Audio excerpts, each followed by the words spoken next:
جدید ایجاد بکنیم تا بقیه اعضایی که در داخل این مسیر تعریف می‌کنیم به عنوان یک گروه جدید معین بشن. پس نیو گروپ رو کلیک می‌کنیم. گروپ 2 در قسمت کار گروپس درج میشه.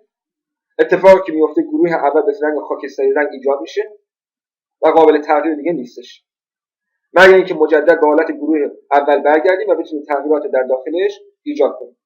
حالا برای گروه دوم مسیر رو ابتدا تعیین میکنیم و سپس در قسمت تایپ نوع ممبر رو میتونیم مشخص کنیم.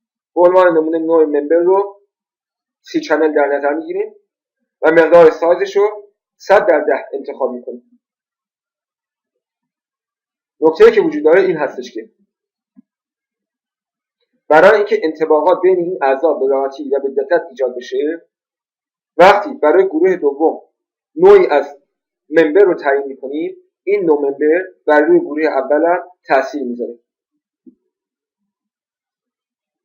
باز مجدد به گروه اول باز میگردیم و اگر باز اسکیو رو انتخاب بکنیم و مقدار سایز رو مشخص بکنیم،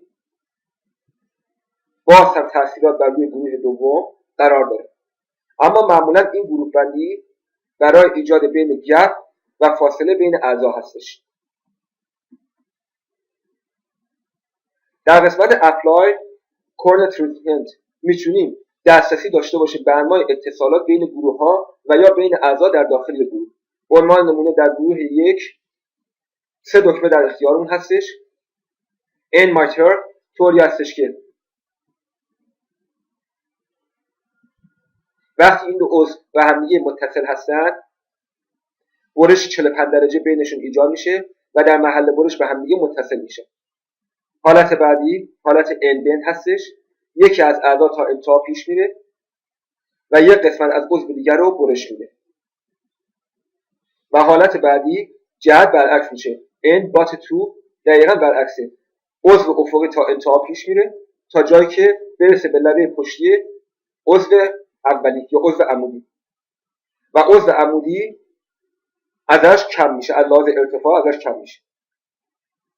اما نکته‌ای که وجود داره در حالت انبات 1 و انبات 2 دو دکمه دیگه در اختیارمون قرار میگیره. این دو دکمه وضعیت اتصال بین دو عضو رو در محل برخورد تعریف میکنه. حالت اول حالت سیمپل کات بیتوین هستش. در این وضعیت یعنی یکی از اعضا میاد اعضای دیگر رو به طور کامل قطع میکنه.